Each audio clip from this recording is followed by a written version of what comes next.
O sea, ¿cómo fue que empezaste en La Opinión? Recién llegado a Buenos Aires, ¿de dónde venías? ¿Qué habías hecho antes? Yo llegué de Buenos Aires desde Tandil en abril del 69. Vos naciste en Tandil, para que no lo sepas. No, eso sí que ¿no? es muy complicado. Mejor no meterse con... Yo creí nací que en Mar habías del Plata, pero no meterse con... Mar del Yo Plata. soy de todo el país. Bueno, vamos a Llegué ir, a Buenos porque si Aires no- en el 69 y fui a Primera Plana, Sí, sin que me llamaran. a Como ofrecer. Primera Plana tenía una redacción muy grande y siempre había sillas vacías, yo me senté en una, la gente creyó que yo trabajaba ahí, me empezó a dar trabajo, se cumplieron los 29 días y me quedé.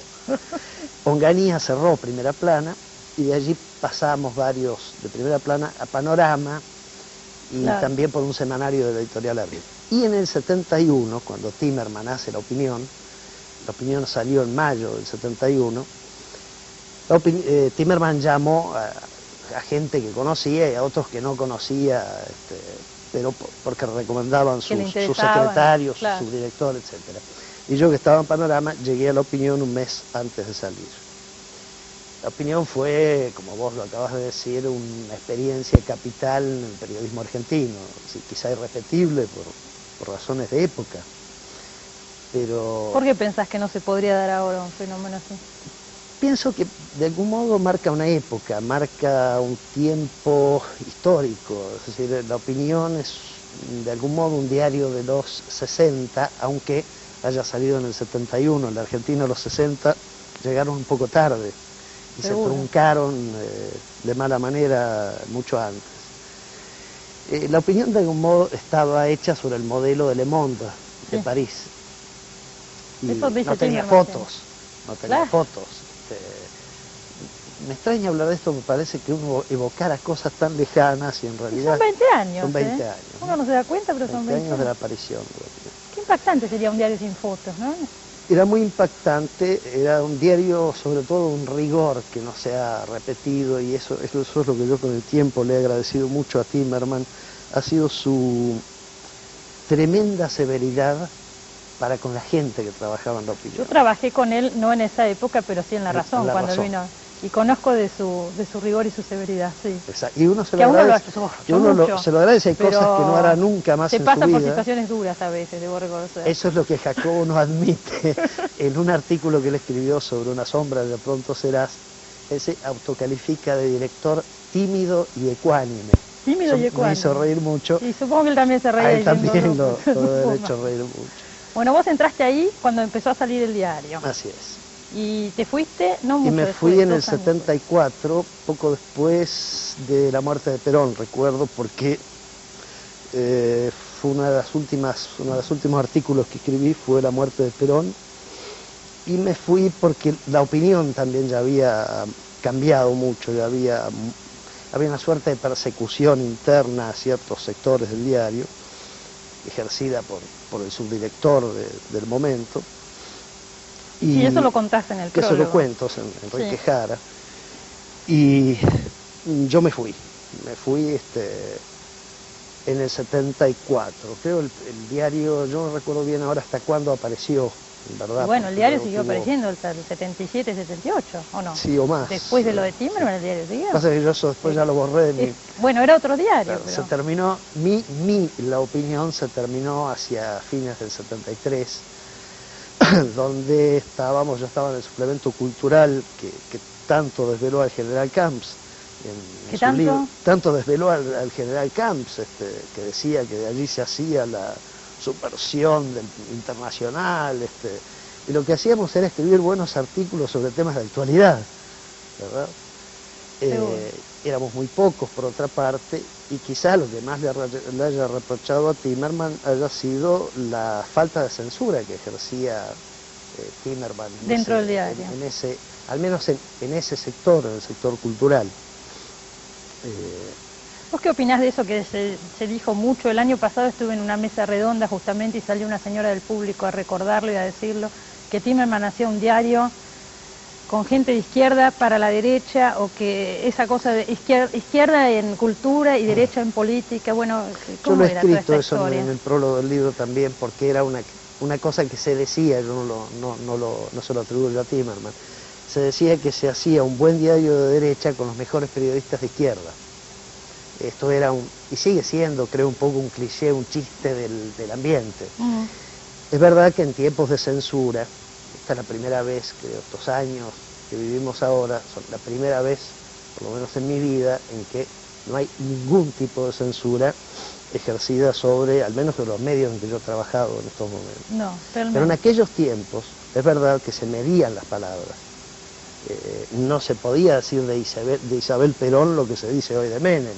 Lo que yo puedo decir de Menem si se me antoja, sí. O ayer de Alfonsín, o de quien quiera. En ese sentido es un momento excepcional. En ese sentido hemos dado un paso enorme, gigantesco, sí. Que no siempre medimos bien. Sí, sí, sí. Sí, porque realmente es una cosa para valorar mucho. Es algo que yo nunca había conocido en mi vida. Entonces, ese otro periodo, en cambio, es un periodo en el que, suponte, en ese libro hay un artículo sobre el asesinato de Ingalinela en tiempos del primer peronismo. Ese artículo, que yo lo reconstruí yendo a Rosario, el lugar donde habían matado a Ingalinela, era un militante comunista de la primera época del peronismo. Y yo recuerdo haberlo escrito todo lo mejor que pude, pero sabiendo que eso iba a ser leído como un artículo antiperonista, o con una intención política determinada, o de otras maneras que suponían el entorno de una época. Sí. Tal vez eran tiempos en los que moría mucha gente a diario en la Argentina, incluso antes de la dictadura, ¿verdad? Seguro. Y en ese medio, La Opinión era, creo yo, un diario moderado, con algún atisbo de progresismo en aquello en que era posible, en cultura, política internacional, pero sin duda era un diario moderado, y no como muchos creen, o como el general Camps creyó, un diario de la revolución. ¿Era más moderado que el diario donde trabajas ahora, que Página 12? Sí, por supuesto, lo era en el sentido de que eran dos tonos distintos. Es decir, Timerman en sí mismo tiene un tono, el diario era él, su tono es un tono más reposado, más con mucha más distancia frente a los hechos, no importaba que la noticia saliera mañana o pasado, daba escasas primicias, era un diario reflexivo. Es más de reflexión, sí. Página, en cambio, es un diario muy de esta época, y es un gran acierto de este tiempo, porque es un diario que se renueva a sí mismo todos los días. Página 12 nunca es igual a sí mismo. No, no se repite, cierto. Pese a que tiene una maqueta que uno lo identifica, el director puede darse el lujo de cambiarle el título, cambiarle la fecha, hacer lo que quiera. Agregar secciones, sacar secciones, totalmente. A moverlas, sí. Es decir, a poner fotos, dibujos, texto. Es un diario mucho más connotado con este tiempo, creo yo, Página 12, y además quizá tenga la virtud de una cuota de originalidad mayor que los periódicos que hacíamos en los años 60. Pero 70. eran originales en ese momento. Que eran, como fue Primera Plana, que es otra creación de Timerman en los años 60. Tal cual. Quien tenga una colección de Primera Plana sabe que tiene una enciclopedia de periodismo en la mano. No sé si hay muchas, no debe haber muchas. No debe haber muchas. Supongo que no. Bueno, contame un poco lo que me impresionó cuando leía los artículos. ¿Cómo reconstruías? Por ejemplo, el artículo sobre Robledo Puch, que me pareció muy interesante. Vos contás que el diario de Opinión no tenía sección policial. No tenía, claro. O sea, estaba pasando todo ese fenómeno terrible de Robledo Puch y para la Opinión no existía. No existía.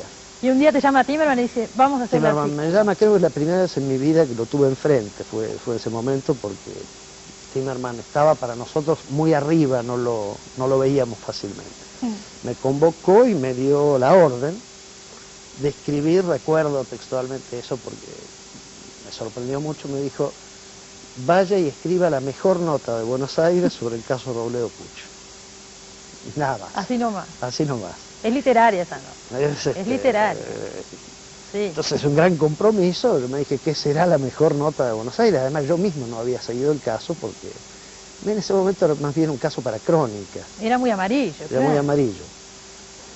Entonces, lo que hice fue tomar todo el material que se había publicado, confrontarlo entre sí para ver cuánto habían inventado los diarios amarillos sobre el tema, volver a entrevistar a algunos testigos del caso. Ah, entrevistaste gente. Volví a entrevistar a algunos, por lo menos a los 2 o 3 claves, si mal no recuerdo, y con eso elaboré una suerte de cuento, porque no sabía desde dónde tomarlo, era muy viejo como noticia para hacer una nota común, entonces había que hacer, pensé yo, un cuento. Y recuerdo que salió... Mucha influencia de Capote ahí, ¿no? Mucho, ¿o no? ¿Sabes que yo en ese tiempo creo que éramos absolutamente inconscientes de la existencia de ese fenómeno en los Estados Unidos? ¿En serio? En serio. En serio. Yo creo porque que parece muy tomado de ahí. Es que, no le quito ningún mérito por esto, a mí me parece buenísimo, excelente, pero me remite que se llama sangre fría, tanta cosa. No, te diría que en la Argentina en general a veces hacemos cosas por nuestra propia dinámica, cosas que se están haciendo o se harán en otro lado, pero nadie dirá de nosotros, esto es un fenómeno argentino, no lo dirán nunca en Turquía o en Grecia, pero sí dirán, es un fenómeno americano. Seguro. Pero bueno. Pero no tuvo mucha influencia en vos, los americanos, los norteamericanos no tuvieron influencia. Pero no Capote, no ¿Quién? como en Capote. Los novelistas y los cuentistas, digamos, desde Scott Fitzgerald, a quien yo amo desesperadamente, hasta Hemingway. ¿Alguna vez te escuché? Menos Faulkner, ¿no? Yo no soy un gran amante de Faulkner. Hemingway y aún los chicos de hoy, Easton Ellis o Carver. Sí. Pasando por todos los que en los años, de los años 30 a los 50 hicieron la gran literatura americana. Pero no tanto menos Capote. Mailer o Carver o Capote. O Capote en mi caso. Qué increíble. Quiero decir, lo que hice, recuerdo que lo hice en un fin de semana en mi casa. El artículo sobre Raúl. El artículo ese salió el domingo siguiente, yo no sabía dónde iba a salir, en qué parte del diario. ¿Dónde salió? En el suplemento cultural. Claro. Y de que había cumplido mi misión, yo me enteré 2 días después solamente porque alguien me comunicó que me habían aumentado el sueldo. Era una manera de decir, era el mejor artículo. Sin decirlo, sin expresarlo, porque Timerman en el fondo es muy pudoroso. Pero premiaba de esa manera. En ese tiempo al menos esas eran las maneras de premiar. Los artículos políticos que escribías, por ejemplo la muerte de Rucci, ¿esos sí salían en el Cuerpo del Diario o eran artículos de cultura también? Eran generalmente de cultura, iban o en el suplemento cultural, yo ahora no recuerdo exactamente, pero creo que eran en el suplemento cultural. Me parece muy interesante porque últimamente no se toman en los suplementos. Esto es lo que yo a veces me digo leyendo los suplementos. ¿Por qué no pasa más? Claro, no está el caso de hoy. Claro. Tomado como hecho cultural. Como hecho cultural, tal cual. Esto era lo que Juan Gelman, que dirigía el suplemento, de algún modo buscaba todo el tiempo. Es decir, hay un artículo allí que es el nacimiento de San Lorenzo de Almagro. Sí. Eso salió en el suplemento cultural. Y bueno, fue tapa del suplemento cultural a propósito de que San Lorenzo había sido campeón. Claro. Entonces yo tomé los últimos sobrevivientes que tenían 90 años. Qué lindo. Les rescaté esa memoria histórica, lo escribí. En ese tiempo era un buen artículo de Sociedad y hoy es casi lo único que hay sobre el nacimiento de San Lorenzo de Almagro. Lo único que San Lorenzo tiene en su biblioteca. Es impresionante. Esto es lo extraordinario de ese diario, era quizá que el suplemento cultural tenía a la sociedad y su tiempo cabalgaban en las páginas, como tema. Sin olvidarse de publicar un cuento, un poema. O hacer comentarios de libros o lo que fuera. Los comentarios iban en el Cuerpo del Diario en la semana. O sea, entonces el suplemento estaba mucho menos presionado por eso. Hacía solo temas. Era para la reflexión de temas. Claro. El artículo sobre Gatica ya no era de la opinión, ¿no es cierto? El de Gatica, porque está acá al final del libro y creo que ya te había sido la opinión. Exacto, es del Cronista Comercial. Lo hiciste en el Cronista Comercial. ¿En qué año murió Gatica? Vos sabés que no sé eso. Lo tenés que leer en mi libro. No, pero por eso yo tenía la duda. Gatica... El artículo creo que es del 75, pero por eso es mucho El artículo después. es del 75, debe haber sido el 10º aniversario. Yo tenía ganas de hacer un programa que creo que lo vamos a hacer un día sobre Gatica, porque empieza a filmar Fabio ahora Gatica. Está el libro de Medina, está este artículo tuyo acá de Gatica que es precioso. Sería un tema, cuánto quisiera que Fabio haga otra obra maestra, él sabe cuán admirador soy yo de su obra. Él me contó Gatica. ¿Te la contó? Me ha contado Gatica. ¿Leíste el libro de Medina? No lo he leído todavía. Para ver si tiene algo que ver. No lo he leído todavía.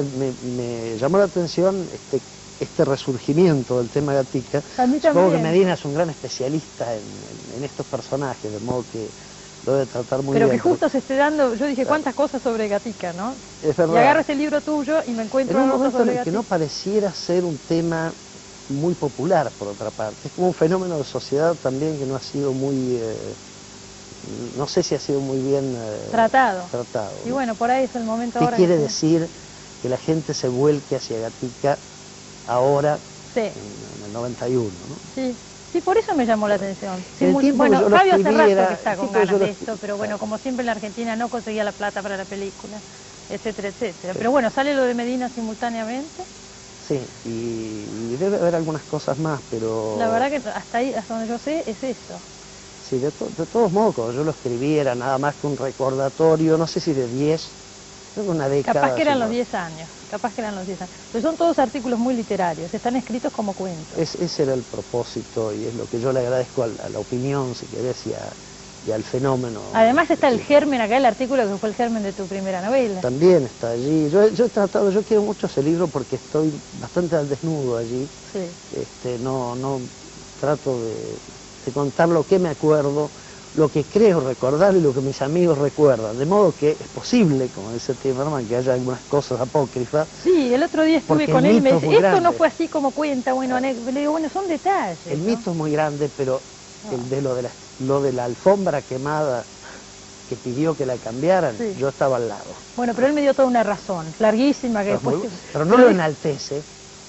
Él me dijo que no fue así, que bueno, que él hizo eso, pero que lo hizo porque él quería mucho a ese redactor y trató de salvarlo en ese momento, no por soberbia, bueno, no importa. El que no lo leyó no debe entender de qué se trata, es una anécdota que está acá en el libro. Ya nos tenemos que ir, pero no me quiero ir sin preguntarte una cosa. El éxito tremendo, 43.000 ejemplares me dijeron que vendió la última novela Una sombra tuya. ya pronto Una sombra serás. ya pronto será. ¿Por qué tenés tanto éxito, Osvaldo? ¿En qué enganchaste en ese momento? ¿Por qué sos vos el autor argentino más leído? Yo no Además tus méritos, que vos sabés públicamente, lo digo, los reconozco Yo no lo totalmente. sé, pero si lo supiera no lo diría, porque ya me odia tanta gente por esto y ya no lo voy a decir.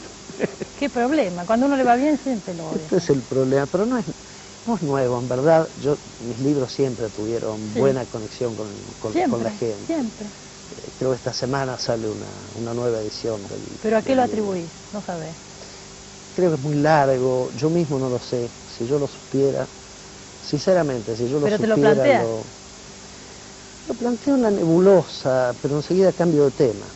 Entonces, cuando pienso en eso, como no le encuentro una rápida respuesta, y yo soy muy ansioso, cambio de tema, me pongo a leer un libro de otro, Y otra por cosa. ejemplo el de Rodrigo Fresán, que es una maravilla, ¿Te gustó? historia argentina.